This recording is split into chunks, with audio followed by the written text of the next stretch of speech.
네.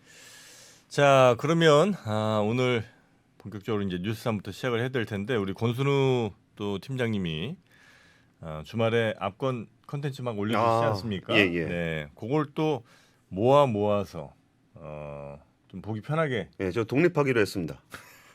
그 독립이야. 난 더 이상 정프로님 밑에서 이렇게 탄압받으면서 살 수 없다. 아, 그래요? 예, 네. 언론의 자유를 위협받으면서 살 수 없다. 아하. 그래서 압권을 좀 더 보기 편하게 예, 네, 좀 채널을 채널을 좀 만드신 거죠? 새로 만들었습니다. 근데 네. 지금 채널 만든 지가 얼마 안 돼가지고 구독자 41명. 처참하다, 처참해. 예, 그래서 압권이라고 유튜브에서 검색하시면 네. 안 나옵니다. 아, 그래 아직? 예, 아직 안 나와요. 어떻게 찾아 그럼? 그리고 APKWON. 됐어. 그렇게까지는 우리 시청자분들 괴롭힐 수 없습니다. 나중에 예. 검색에 나올 때 다시 얘기하세요. 예, 근데 3프로 채널이 좀 워낙 진지하고 음. 좀 전문적인 얘기들을 많이 다루다 보니까 네네. 신규 채널 압권은 조금 더 가볍게 또 쇼폼 짧게도 하고 뭐 길어도 15분 정도 하고. 근데 첫 편을 좀 마약을 준비를 했는데 음. 마약 문제 같은 경우는 지금 우리나라에서도 문제지만 글로벌한 관점에서 보면은 네. 굉장히 심각한 문제라는 게 그럼요. 느껴지거든요. 근데 얼마 전에 미국 재무부가 드디어 그걸 찾아냈습니다. 뭘요? 중국 마약 카르텔과 멕시코 마약 카르텔이 연결돼 있는 고리를 찾아냈습니다. 거기에 중국에 있는 화학 공장에서 원재료를 만들어 가지고 중국에 있는 의약품 장비 회사가 장비까지 제공을 하면 미국이나 캐나다나 멕시코에서 합성 마약을 만들어서 공급하는 그런 루트. 옛날에 그 트럼프가 이제 그런 얘기 좀 많이 했었잖아요. 예. 중국이 자꾸 마약 이렇게 미국으로 보내갖고 미국 사람들 다 병든다 뭐 이런 식으로 예, 얘기를 예. 해갖고 너무 좀 오버하는 거 아닌가. 그러니까 중국은 그랬죠. 그건. 아니 우리는 의약품을 수출한 건데 네. 니네가 처방을 잘못한 거 아니냐. 뭐 이런 얘기들을 좀 다루고 있습니다. 그런 얘기가 있었었는데 거기 약간 좀 고리가 있었다 이거죠? 예, 예. 그래서 미국 재무부에서 거기 경제 제재 하는 리스트를 또 공개를 했습니다. 네. 예. 자, 그러면 하나하나 좀 가보겠습니다. 먼저 증시 마감 상황. 예, 금요일 날 마감 사항 보면은 다우존스가 1.12% 하락했고요. S&P 500 0.48%, 나스닥은 0.38% 올랐습니다. 나스닥은 조금 올랐고 나머지 지수는 하락했는데요. 금요일 날 코스피는 조금 오르고 마감했어요. 근데 지난주 코스피 정말 힘들지 않았습니까? 지난주 코스피 예, 어마어마했습니다. 정말 힘들었죠. 네. 그게 좀 이렇게 금리가 계속적으로 오르고 이 금리가 유지될 거라고 하니까 정말 기업들이 도산하고 뭐 그런 문제가 생기는 거 아니겠느냐라고 우려를 하고 있었는데 네. 지난 금요일에 이제 거기에 이제 PC가 나왔어요. 개인 소비 지출. 이게 보통 그 물가 지수보다 연준이 좀 더 중요하게 생각한다라는 네네. 그 지표인데 PC 가격 지수가 전월 대비 0.3%, 전년 동기 대비해서는 3.7%가 상승했습니다. 그러니까 전문가들의 예상치하고 좀 비슷한 수준이고요. 전월 대비 수치는 8월에 기록한 0.1%보다는 좀 더 올랐습니다. 0.3%니까. 그래서 이런 부분들이 이제 물가가 생각보다 좀 잘 안 잡히고 있다라는 거를 좀 확인할 수 있는데 네. 지금 이번 주에 FOMC가 있잖아요. 그러니까 생각해 보면은 지난 FOMC 이후에 우리가 굉장히 좀 주식시장이 힘든 시기를 좀 겪었습니다. 그랬죠. 뭐 그닥게 뭐 금리를 뭐 올리거나 그건 아닌데 파월 의장이 훨씬 더 오래 이 고금리가 유지될 수 있다라는 얘기를 하면서 굉장히 좀 시장이 어려운 모습을 보였는데 여전히 미국의 성장 동력인 소비가 건재합니다. 3분기 GDP 성장률을 5.4%까지 예상했던 애틀란타 연방준비은행은 4분기에는 조금 성장률은 내려갈 거라고 얘기는 하고 있어요. 네. 근데 워낙 이렇게 성장률이 좋다 보니까 기대 인플레이션은 계속적으로 올라오고 있는 상황이라 좀 이번 FOMC도 중요한 변곡점이 될 것 같습니다. 네. 근데 FOMC가 있다고 하더라도 뭐 이렇게 뭐 CME 그 시카고 상품거래소의 배드워치나 이런 데 이제 금리 전망하는 데들 있잖아요. 네네. 근데 뭐 금리 동결 가능성이 97.4%입니다.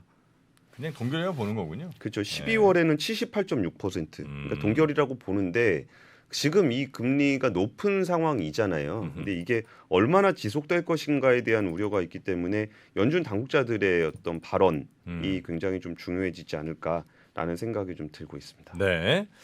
자, 그 사이에 예. 구독자가 230명으로 늘었습니다. 축하드립니다. 아, 그래요? 아, 와. 예, 어떻게 또 찾아오셨네. 와, 이거 찾기 쉽지 않은데. 고맙습니다. APKWON. 네. 자, 제가 3% 능가할 겁니다. 이 큰일 날 소리들 합니다. 예. 예. 근데 이거는 조금 우려스러운 뉴스니까 좀 진지하게 네. 전해드리겠습니다. 알겠습니다. 첫 번째 뉴스부터 가볼까요? 예, 첫 번째 네. 뉴스가 이스라엘의 지상전이 이제 본격적으로 돌입이 됐습니다. 2단계 전쟁이라는 표현을 쓰고 있는데 이제 가자 지구 내에 본격적인 지상전에 들어갔습니다. 이스라엘군이 이제 가자 지구의 북부 지역 일부를 좀 장악을 했습니다. 그러니까 들어가서 어떤 진지를 치고 땅굴 등에서 나오는 하마스 대원들과 교전을 벌이는 상황이 이어지고 있습니다. 네타냐후 총리는 전쟁이 두 번째 단계에 들어갔다. 길고 어려운 전쟁이 될 것이다.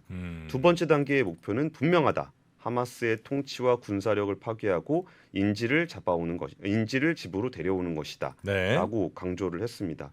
그러니까 지금 다들 걱정하고 있는 부분들이 이스라엘이 지상전에 들어가는 거는 모든 상당히 많은 국가들이 반대를 하고 있기는 합니다.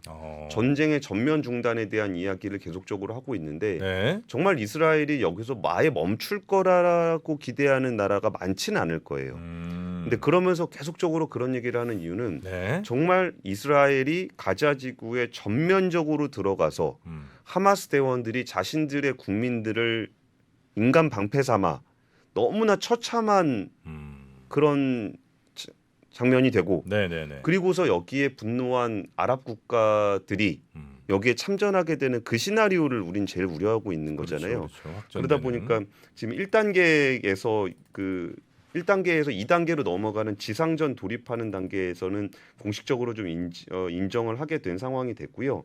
그러면서도 이스라엘도 여기에 대한 우려가 있다 보니까 그 남쪽으로 대피해라. 그리고 그곳에서는 그 남쪽에서는 가자지구 네네. 남쪽에서는 이집트와 미국이 주도하는 인도주의 노력이 확장될 것이다. 인도주의 노력이 확장될 것이다. 예, 예. 거긴 안 건드린다. 예. 뭐 그런 얘기. 그러니까 우리는 북쪽에서 지금 쳐들어가고 있지만 남쪽으로 피해 가면 이집트하고 미국이 도와줄 거다. 그러니까 국민들은 빨리 내려가라라는 얘기를 하면서 이스라엘도 이 확전 상황에 대해서 막기 위한 그렇게까지 번지는 것에 대해서는 되게 조심스러운 분위기가 되고 있어요. 그러면서 이제 이란이 이제 슬슬 굉장히 좀 목소리 수위를 좀 높이고 있습니다.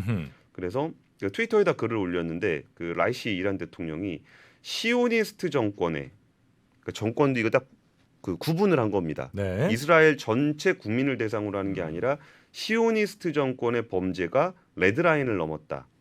이것이 모두를 행동하게 만들 수도 있다. 다른 사람들이 그러니까 다른 아랍 국가들이 행동할 수 있겠다라는 얘기를 계속적으로 하고 있는 거고요. 그 안토니오 구테우스 유엔 사무총장은 가자지구 상황이 점점 절박해지고 있다.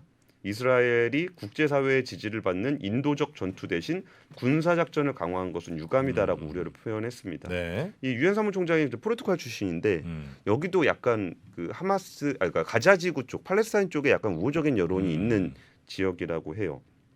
그래서 지금 이제 지상전이 본격화됐기 때문에 여기서 우리는 또 지나친 확전으로 번지지 않기를 기원하면서 네. 전쟁을 바라볼 수밖에 없는 것 같습니다.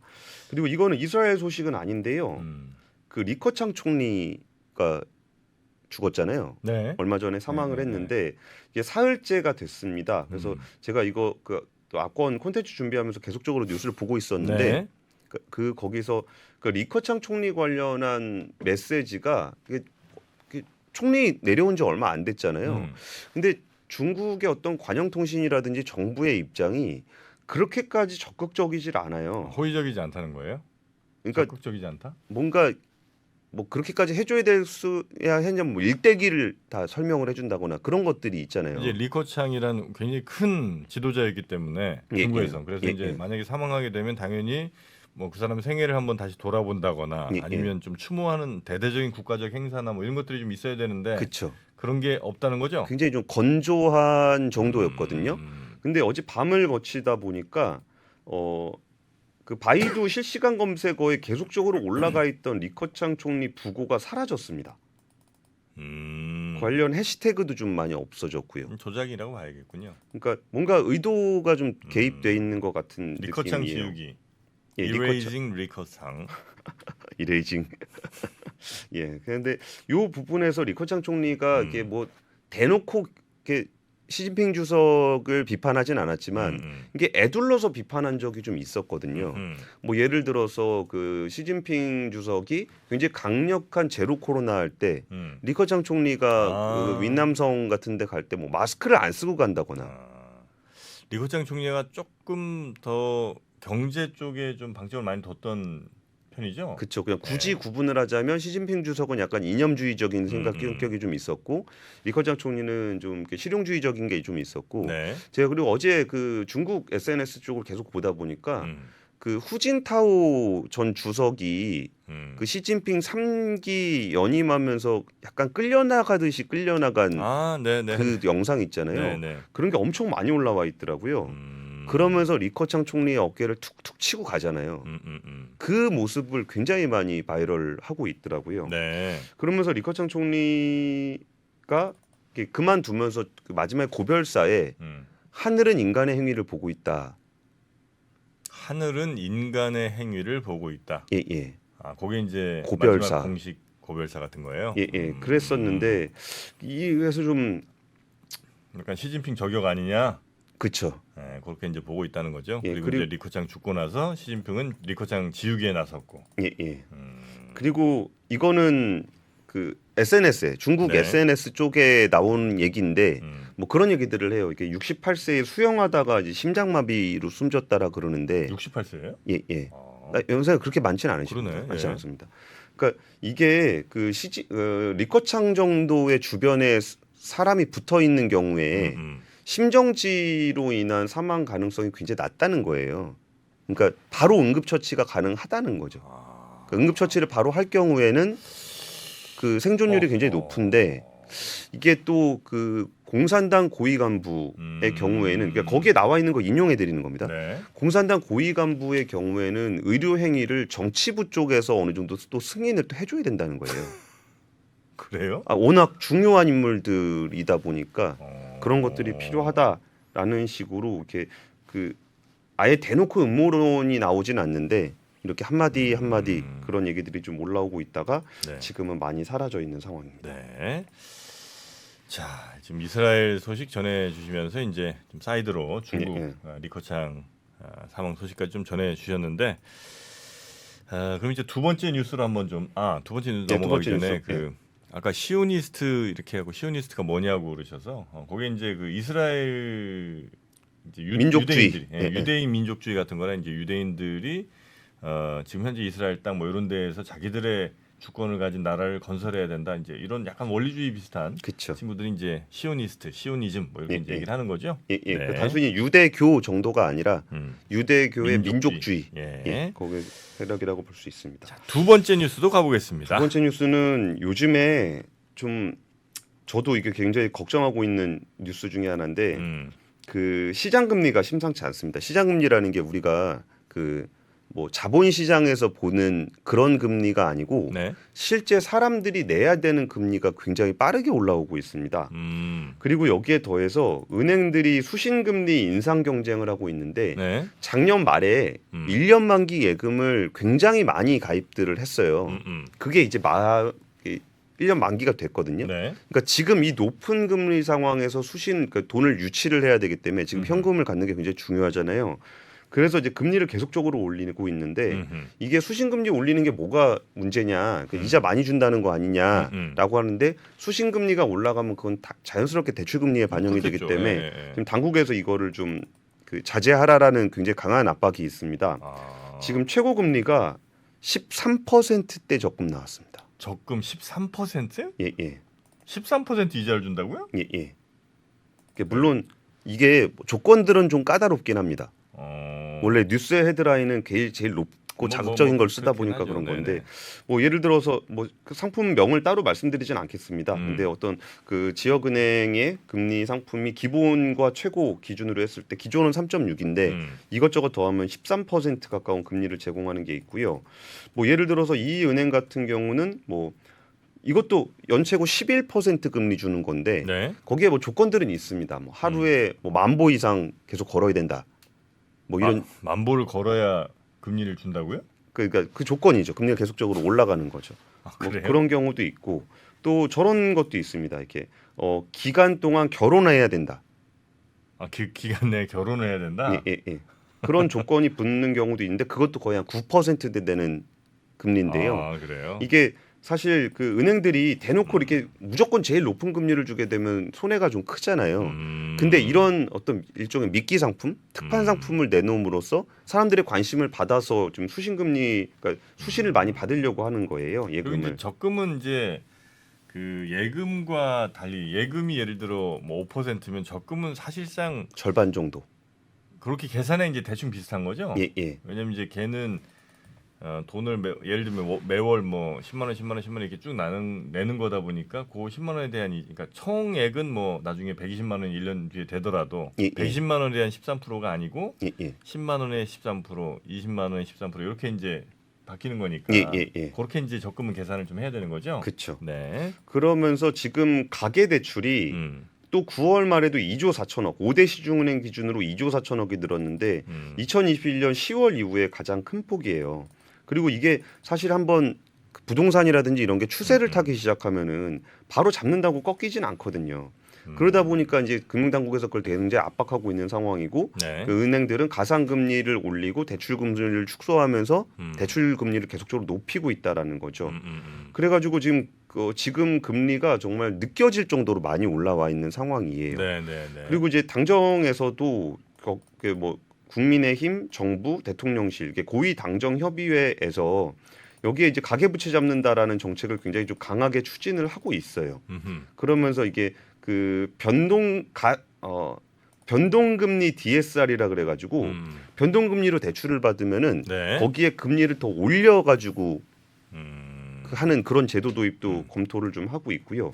근데 사실 이런 부분들은 뭐 여기서 김대기 비서실장이 했던 얘기가 가계부채 위기가 발생하면 1997년 기업부채로 인해 우리가 겪었던 외환위기보다 몇십 배 위력이 더 클 거다. 근데 사실 가계부채 터지는 거는 기업부채보다 더 무서운 겁니다. 네. 가계부채는 굉장히 좀 동일한 상황으로 처해 있는 사람들이 많아서 그런데 그러면서 이 멘트는 조금 제가 비판을 좀 하고 싶은데 과거 정부에서 유행한 영끌 대출이나 영끌 투자와 같은 행태는 정말 위험하다. 라는 얘기를 했습니다. 과거 정부라고 하면 뭐 전 정부를 얘기하는 거 같네요. 예. 네. 근데 진짜 과거 정부도 과거 정부지만 올해 늘어난 가계부채도 굉장히 많아요. 그러니까 그러니까 작년 말 올해 초에서 가계부채가 조금 줄어드는 모양새를 나타내고 있었는데 초에 이제 정책 발표하면서 거기에 특례보금자리로 네. 50년 만기 대출하면서 가계부채가 다시 늘어나는 모양새가 됐거든요. 그러니까 이거는 사실 정치적으로 바라볼 문제가 아니라 그 시점에 경제 정책을 얼마나 수월하게 썼는지에 좀 집중을 했으면 좋겠다. 네, 그리고 네. 지금 가계부채 증가율이나 금리 수준은 사람들의 생활에 직접적인 영향을 미칠 정도로 좀 빠르게 올라오고 있다라는 말씀 좀 드리고요. 그리고 정치권에서는 이제 그러면은 은행 입장에서 아유 제가 부득이하게 금리를 많이 올려야 되겠네요. 아유 부득이하게 제가 돈을 좀 많이 벌어야 되겠습니다. 아유 뭐 여러분이 걱정돼서 그러는 거예요. 뭐 이런 얘기를 해서 초과이익이 날 수 있잖아요. 목소리가 아주 적절하네요. 네. 너무 자연스러웠습니다. 재연을 너무 잘하십니다, 우리 공 기자님. 그래서 그 정부 국회에서는 네. 그 초과이익 환수를 하는 내용에 대한 논의도 진행되고 있습니다. 자, 그래서 진짜 가계대출 이게 진짜 가계부채 문제는 요거 터진 뭐 IMF보다 뭐 몇십 배 더 위력 크다 이제 이런 뉴스 헤드라인도 좀 본 것 같은데 예. 그만큼 지금 가계대출 문제가 심각한 것만큼은 이건 이제 팩트인 거죠. 예, 그거 이제 김대기 실장이 얘기한 건데 그 다음 멘트가 지난 정부처럼 연끌하지만 그러니까 네, 알겠습니다. 이러면 되게 정치화된다라는 거죠. 괜한 또 정치적 논란이 또 되고. 예. 그 세 번째, 본질은 자꾸 이제 어디론가 사라지고 또 맞아요. 정치 싸움만 또 남게 되는 거죠. 그렇게 되면. 예. 네. 지금 가계부채 문제는 누구 책임이냐 문제가 아니라 어떻게 할 거냐. 안정화시킬지가 훨씬 더 네. 중요한 것 같습니다. 자, 세 번째 뉴스도 가보겠습니다. 세 번째 뉴스는 전기차 시장 성장 둔화에 대한 우려들이 많이 커지고 있는 것 같습니다. 그러면서 이제 그 전기차에 올인하던 자동차 회사들이 이제 생존 전략을 쓰고 있는 것 같다라는 얘기인데 일단 테슬라가 지난번에 그 폭풍이 몰아치는 경제 조건에서 아무리 잘해도 어려운 시기를 겪을 수 있다. 그러니까 자기들은 잘하고 있는데 네. 전반적인 전기차 환경이 별로 좋지 않다라는 음. 얘기를 좀 하고 있는 겁니다. 그리고 테슬라의 실적 충격이 한국 증시에도 영향을 미치면서 네. 우리나라 2차 전지 주가에도 굉장히 악영향을 많이 미쳤었거든요. 네. 근데 이 상황에서 그 GM 같은 경우도 내년 중반까지 2년간 40만 대를 생산한다는 계획을 폐기를 했고요. 전기 픽업 트럭 공장 가동을 1년 연기하기로 하고 일본 혼다와 진행하는 저가 전기차 공동개발 계획 철회했습니다. 그리고 포드 같은 경우는 SK온과 합작해서 건설 예정인 켄터키 2공장 가동 연기를 했었고요. 켄터키 2공장 세우려고 그랬습니까? 예. 그것도 미루기로 했고요. 그러다 보니까 LG에너지 솔루션도 올해 4분기와 내년 경영 환경이 녹록지 않을 것이다라는 전망을 했고 삼성 SDI 같은 경우도 경기 침체가 지속되면 단기 수요에 영향을 줄 수 있다라는 얘기를 굉장히 하고 있는 상황이에요. 근데 이 부분에 대해서는 어떻게 보세요? 근데 그 전에 그 이상한 나라 앨리스 있잖아요. 예. 켄터키인가요? 켄자스인가요? 켄자스 시티였던 것 거기 같은데. 켄자스였나요? 예. 죄송합니다. 갑자기 그 생각에 제가 좀 빠졌는데. 켄터키의 내 시골집에서 어느 날 찾아오고. 켄터키는 프라이드 치킨이죠. 그럼 켄터키였나요? 켄자스엔. 죄송합니다. 예, 그리고 지금 얘기 나온 거 중에 좀 묘한 장면이 하나 나오는데 네. 지금 아까 그 전기차가 왜 그러는지에 대한 모습을 좀 말씀을 드렸잖아요. 네네네네. 근데 사실 전기차가 지금까지 약간 좀 과속으로 달려오는 환경이 부담스럽긴 했어요. 기대감도 너무 좀 앞서 있었고. 그러니까 자동차 회사들도 굉장히 무리해서 투자를 하고 있는 상황이었고 배터리 회사들도 막 없는 돈으로 공장 만들려고 그러니까 자금 조달 엄청 많이 했었잖아요. 그렇습니다. 그러면서 수율도 안 나온 환경들이 좀 부담이 되다 보니까 또 일각에서는 지금 너무 과속으로 달렸었다. 오히려 지금 약간 한숨 돌리고 가는 게 중장기적인 그 안정성에는 더 도움이 된다라는 얘기를 하고 있고 여기서 제일 표정 관리하고 있는 회사가 도요타입니다. 도요타 아키오 회장이 최근에 뭐라 그랬냐면은 사람들이 마침내 현실을 보고 있다. 거기 도요타는 이제 지금까지 계속 그 하이브리드 쪽에 집중 많이 했었었죠. 그렇죠. 전기차가 좀 늦죠. 그리고 탄소 배출을 줄이는 단 하나의 해답만 있는 것이 아니라는 것을 사람들이 인식하게 됐다. 라는 얘기를 좀 하고 있어요. 그러니까 네네네. 전기차가 그동안 좀 과열이었다 그러면은 근데 그렇다고 해서 이 모든 사람들이 전기차 시대가 아까 제목이 전기차 좋은 시절 다 갔네잖아요. 네. 저렇게 얘기하는 사람은 없어요. 뭐 어쨌든 계속 성장은 할 거는 뭐 사실 굉장히 명백한 거고. 그렇죠. 방향성은 분명한데 속도의 문제. 속도를 좀 조절하게 되는 것 같다라는 거고 또 제가 배터리 회사들 사람들 만나서 얘기 같이 해보면은 그 올해 내년을 고민하는 사람 별로 없습니다. 그러니까 올해 내년은 이미 수주된 물량을 얼마나 빨리 내보느냐, 늦게 내보느냐의 문제고 오히려 지금 이제 25년, 26년, 27년 이 뒤에 그래요? 그때를 어떻게 대비할 것인가를 고민하고 있는 상황이라 지금은 속도 조절을 그러니까 산업 쪽에선 속도 조절을 좀 하고 있는 모양새인데 시장에선 이걸 조금 더 예민하게 반응하고 있지 않을까 싶습니다. 네, 뭐 유럽이 이제 전기차 쪽으로 조금 더 이제 막 달려가다가 유럽 상황이 좀 엉망이 좀 되다 보니까 뭐 이것도 좀 약간 브레이크가 걸리는 것 같기도 하고요. 몇 개 좀 오류 좀 정정하고 가겠습니다. 이상한 나라 앨리스 아니고요. 오즈의 마법사였고요. 그렇죠. 네, 죄송합니다. 오즈의 마법사. 켄자스 시티가 맞는 것 같아요. 켄자스가 맞는 것 같습니다. 아이고 참 이렇게 또 아침에 헷갈리는 게 많습니다. 그러나 이 헷갈리는 상황 속에서도 우리는 늘 중심을 잡고 또 팩트에 좀 집중해서 그 팩트가 가장 중요한 채널이 바로 또 압권 아니겠습니까? 원래 이제 압도적 권순으로 이제 그 이름 버렸습니다. 이제 그거 이제 버리신 것 같더라고요. 보니까. 그래서 이제 정말 압도적으로 아주 권이 뭐예요 그러면? 압권. 그냥 압권. 책을 이렇게 마지막 딱 마무리를 할 때. 그게 압권이 그 꼴등부터 이렇게 시험지를 이렇게 쌓아 올리는 거거든요. 과거 시험 볼 때. 그래서 맨 위에 딱 맨 놓고. 위에 있는 시험지가 아래 시험지를 누르고 있다라 그래서 압권. 그렇게 해서 이제 압권. 정말 압도적이라는 거죠. 제일 좋은 콘텐츠. 제일 좋은 콘텐츠를 만들겠다는 고일념으로 압권 채널을 지금 런칭을 해서요. APKWN. 아이고. 검색해도 안 나온다니까요. 안 나오는데 그래도 우리 시청자분들이 많이 도와주셔서 지금 560명 됐습니다. 와. 네. 감사합니다. 역시 우리 시청자분들밖에 믿을 게 없어요. 아, 우리가 믿을 건 시청자라는 겁니다. 저희는 시청자분들만 믿고 누구 믿을 가겠습니다. 거예요? 김프로님 믿을 거예요? 나 믿을 거예요? 이프로님 믿을 거예요? 정프로님 아니라는 믿으려 그랬는데. 아니라는 겁니다. 오로지 신청자, onlyfans.com입니다. 팬스닷컴? 팬스닷컴은 또 아니, 뭐? 아니, 오늘 월요일 아침부터 말 엄청 그게 막 나오시네요. onlyfans만 보고 간다. 아, 네, 우리 팬분들 말고는 우리가 믿을 게 없다는 겁니다. 알겠습니다. 자, 그러면 저희는 잠시 전한 말씀 듣고 와서 어제 저녁에 술 한잔을 제가 살짝 한 것 같습니다. 박병창 이사님 또 모시러 가야죠? 근데 정프로님 술 안 드신다는 거 시청자분들이 거의 안 믿으시는 것 같아요. 아 그래요? 술 진짜 안 먹는데 그러니까. 늘 취한 상태처럼 보여서 그렇지. 자 그러면 우리 박병창 이사님, BBC 이사님 이분은 이제 술을 좋아하십니다. 아, 모시고 또 우리 시장 이야기 나눠보도록 하겠습니다. 예. 장 시작 전부터 종료까지 쏟아지는 수많은 뉴스와 정보들. 이 중에서 어떤 것이 투자에 정말 도움이 되는 정보일까요? 3프로의 증시 셔터맨 박근영 마스터가 직접 정보를 선별하고 투자의 힌트를 드립니다. 시간도 아끼고 투자 아이디어도 얻는 시간. 박근영 부장의 마켓 힌트와 함께 하세요. 자세한 사항은 3프로 TV 앱과 홈페이지를 확인하세요.